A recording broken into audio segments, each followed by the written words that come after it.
Herkese merhabalar. Hepiniz YouTube Gülümseten Marifetler kanalıma hoş geldiniz. Öncelikle nasılsınız? İyi misiniz? İnşallah hepiniz çok iyisinizdir. Dilerim her zaman istediğiniz örgüleri kolaylıkla örebilirsiniz. Şimdi bugünkü örgü anlatımında kolay bir örgü modeli yapımını sizlerle paylaşmak istiyorum. Tığ işi bir model olacak. Bu modeli çeşitli örgülerinizde kullanabilirsiniz. Özellikle tığ işi bebek battaniyelerine çok yakışacaktır. Bebek yeleklerine, tığ işi patiklerinizde kullanabilirsiniz. Böyle tek renk bir ip kullandım. İpim bebe yünü. İpime uygun da bir tığ numarası tercih ettim. Şimdi zincir çekerek modelime başlıyorum. Şöyle sıktım. Bayağı bakın böyle ilk zincirimi sıkıca. Sonrasında gevşek çekiyorum. Oldukça gevşek bir zincir çekelim. Zaten tığ işi örgülerimize başlarken en alttaki zincirleri böyle gevşek çekerek başlayalım. Böyle oldukça gevşek bir zincir çekerek başlıyorum. Öreceğiniz örgünün uzunluğuna göre zincir çekebilirsiniz. Üzerine modelimizi kuracağız. Böyle ben ufak bir model göstereceğim için az miktarda bir zincir çekeceğim.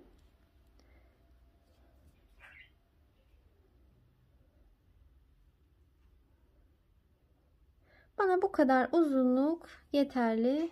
Bakın şöyle. Şimdi tığıma ipimi dolamıyorum. Ve 1, 2, 3, 4, 5, 6 ve 7. 7. zincirime batarak böyle sık iğnemi yaptım. Bu şekilde. Bakın buraya bir yuva oluşturdum şu şekilde. Sonrasında 1, 2, 3. 3 zincir çekelim. Ve sayalım. Kaldığımız zincirden 1, 2, 3. 3. zincire sık iğne olarak batalım. Bakın buraya da bir yuva oluşturdum. 1, 2, 3 zincir. 1, 2, 3. 3. zincire bat. Bakın böyle yuvalar oluşturarak gidiyoruz. Hepsinin bakın böyle genişliği aynı ilerliyor. 1, 2, 3 zincir. 1, 2, 3. 3. zincirime sık iğne olarak battım. 1, 2, 3 zincir. 1, 2, 3. 3. zincirime sık iğne olarak battım. 1, 2, 3 zincir ve sayıyorum. 1, 2, 3. 3. zincirime sık iğne olarak battım. Böyle sırayı tamamlayalım. Evet, bakın böyle zincirin boyunca yuvalar oluşturarak geldim. Şimdi burada 1, 2, 3, 4 zincir çekerek geriye döndüm. Tığıma ipimi doladım ve ilk yuvanın içine batıyorum. Battım. 2 ilmeğimi ördüm. Diğer ikisi tığımda. Trabzanımı yarım yapıyorum. Tığıma ipimi doladım. Battım. Yine 2 ilmeği örüyorum. 3 tane ilmeğim tığımda. Tığıma ipimi doladım. Battım. 2 ilmeği örüyorum. 4 tane ilmeğim tığımda. Doladım. Battım. 2 ilmeği örüyorum. Bakın 2, 4, 5 tane ilmeğim tığımda. 5'ini birlikte bir seferde örüyorum. 1, 2, 3, 4 tane yarım trabzan yaptık. Bir de başta 4 tane zincir çekmiştik. Sonrasında 1, 2 zincir çektim. Tığıma ipimi doladım. Bir sonraki yuvaya geçiş yapıyorum. İçine battım. 2 ilmeği ördüm. İkisi tığımda. Doladım. Battım. 2 ilmeği örüyorum. 3 tane tığımda. Doladım. Battım. 2 ilmeği örüyorum. 4 tane tığımda. Doladım. Battım. 2 ilmeği örüyorum.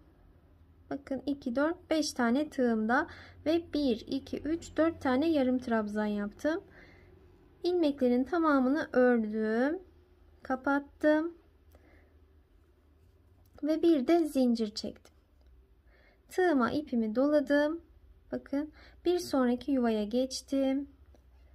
2 ilmeği ördüm, doladım, battım, 2 ilmeği ördüm, doladım, battım, 2 ilmeği ördüm, doladım, battım, 2 ilmeği ördüm, 4 tane yarım trabzan yaptım, 5 tane ilmeğim var, 5'ini birlikte ördüm ve kapattım.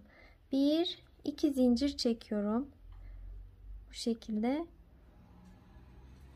Tekrar bir sonraki yuvalara geçiyorum. Aynı işlemi bunlara da uygulayalım. Sıranın sonuna kadar, son yuvaya kadar yapalım.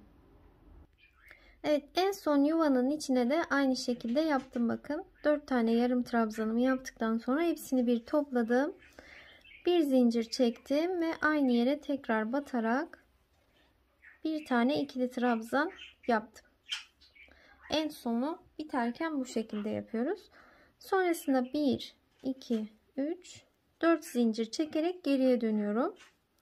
4 zincirimi çektim ve şu araya, bakın şuradaki araya batıyorum sık iğne olarak. Tekrar yuvaları oluşturuyorum. 2 3 zincir çekiyorum. Model arasındaki şu boşluğa batıyorum. 1 2 3 zincir çekiyorum. Şu iki model arasındaki araya batarak buraya da bir yuva oluşturuyorum. 1 2 3 zincir çekiyorum. Bakın şuraya araya batıyorum.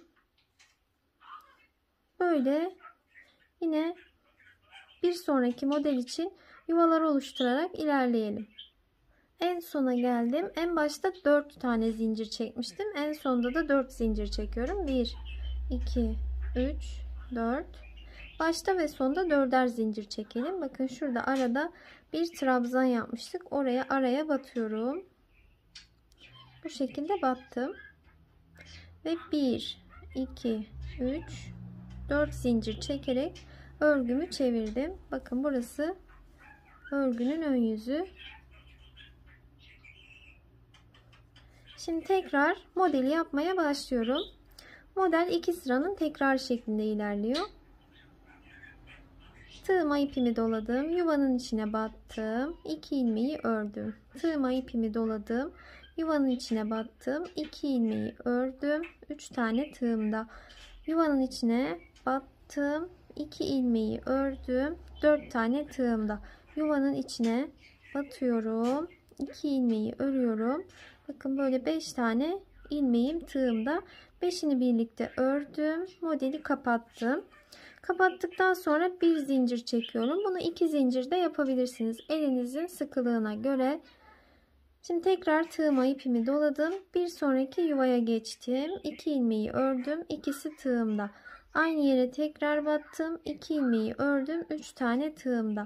Tekrar batıyorum. 2 ilmeği örüyorum. 4 tane tığımda. Tekrar batıyorum. 2 ilmeği örüyorum. Tığımda 5 tanesi. 5'ini birlikte toplayıp modeli kapattım. Bir tane de zincir çektim.